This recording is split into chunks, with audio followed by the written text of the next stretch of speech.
ضرورت کھانے سے انسان قبرستان پہنچتا ہے یا نہیں پہنچتا، لیکن بلا وجہ کراس ایگزامینیشن کرنے سے آپ کا موکل ضرور جیل چلا جائے گا۔ آج ہم بات کریں گے کراس ایگزامینیشن کی اہمیت کے حوالے سے، اور جرح کے دوران اس کی کس وقت اس کو پوچھا جا سکتا ہے اور اس کی ایویڈنشی ویلیو کیا ہے، اور اس کے لیے کراس ایگزامینیشن کے ذریعے آپ نے پروسیکیوشن کے مختلف پہلوؤں کو کیسے چیلنج کرنا ہے۔ ایک فوجداری مقدمہ کے اندر کرمنل کیس میں جرح کے دوران سجیشن کے ذریعے کسی بھی گواہ کی شہادت کو، اس کے معیار کو، اس پر انحصار اور اس کی ایکوریسی کو آپ چیلنج کرتے ہیں۔ جرح میں سجیشن کے ذریعے ڈیفنس کسی گواہ کی شہادت کو ایلیسائٹ کر کے ریزنیبل ڈاؤٹ کریٹ جج کی اور جیوری کے مائنڈ میں ایک ریزنیبل ڈاؤٹ کریٹ کر سکتا ہے۔ اس کے ذریعے کراس ایگزامینیشن کے ذریعے انکنسسٹنسیز، کنٹرڈکشنز کو ایکسپوز کیا جا سکتا ہے، یا گواہان کے باعث ہونے کے حوالے سے یا کسی وقوع کی اطلاع کو انڈرمائن کرنے کے حوالے سے آپ سجیشن پٹ کر سکتے ہیں۔ بعض کیسز میں ڈیفنس جرح کے دوران سجیشن جو ہے وہ سجیشن کی کوئی بیکنگ نہ ہو، اس کی کوئی کاربوریشن نہ ہو، کوئی سپورٹ یا ڈائریکٹ نہ ہو، تو اس حالات میں بھی سجیشن جو ہے defence can plant a seed of doubt in the mind of jury and جج۔ یہ بات واضح ہے کہ میئر سجیشن بذات خود کسی ملزم کو بے گناہ ثابت نہیں کر سکتا، لیکن ڈیفنس کے مضبوط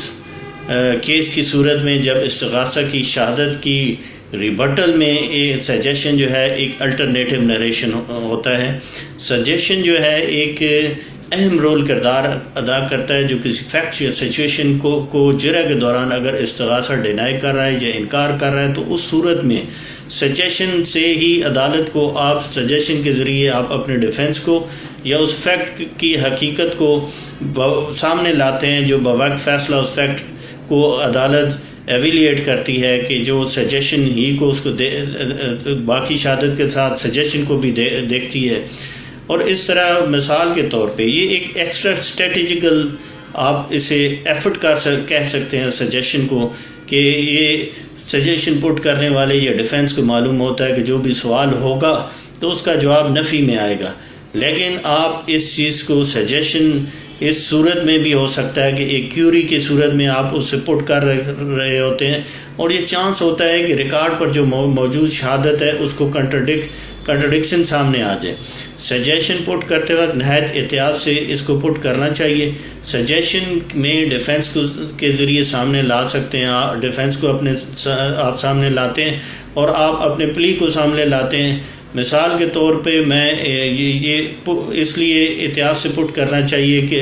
ڈفرینٹ پاکستان میں کیسز اس طرح کے رپورٹ ہوئے ہیں، ججمنٹس بھی ہیں، اور ابھی ایک بامبے ہائی کورٹ نے 302 کیس کے اندر ڈیتھ کی سزا کو برقرار رکھا۔ ٹرینڈ اس میں یہ تھا کہ ٹرینڈ آف کراس ایگزامینیشن سے یہ ثابت ہو رہا تھا کہ گواہان موقع پر موجود تھے، اور بائی یور اون کویسچن آپ اس چیز کو بعض کا ایڈمٹ کروا لیتے ہیں۔ ایڈمیشن آپ ایک فیکٹ کے ایڈمیشن کو ثابت ہو جاتا ہے۔ مثال کے طور پر آپ ایک گواہ سے یہ سوال کرتے ہیں کہ بوقت وقوع آپ موقع پر موجود نہیں تھے، اگر وہ کہتا ہے میں موقع پر موجود تھا، تو آپ کو یہ بات اب ایکسیپٹ کرنی پڑے گی کہ وہ موقع پر موجود تھا۔ اسی طرح سجیشن کی اسٹرینتھ کے بنیاد پر صرف سزا نہیں ہو سکتی جب تک استغاثہ اپنے کیس کو اپیل تک پروو نہیں کرتا، اور ڈیفنس کی ویکنیس کی بنیاد پر ملزم کو گلٹی ثابت نہیں کیا جا سکتا۔ میری اس میں تمام دوستوں سے اور اپنے بھائیوں سے، وکلاء بھائیوں سے ریکویسٹ ہے کہ سجیشن کی بابت آپ اس کو ڈفرینٹ جو ججمنٹس آتی ہیں ان کو دیکھ سکتے ہیں۔ باقی تو کیس کے حالات اور واقعات کے اوپر ہوتا ہے، ہر کیس کے فیکٹس ڈفرینٹ ہوتے ہیں، لیکن جو اس کی آؤٹ لائنز ہیں وہ میں نے آج آپ کے سامنے گزارشات پیش کی۔ مجھے یقین ہے کہ آپ اس کو پسند فرمائیں گے۔ Thank you.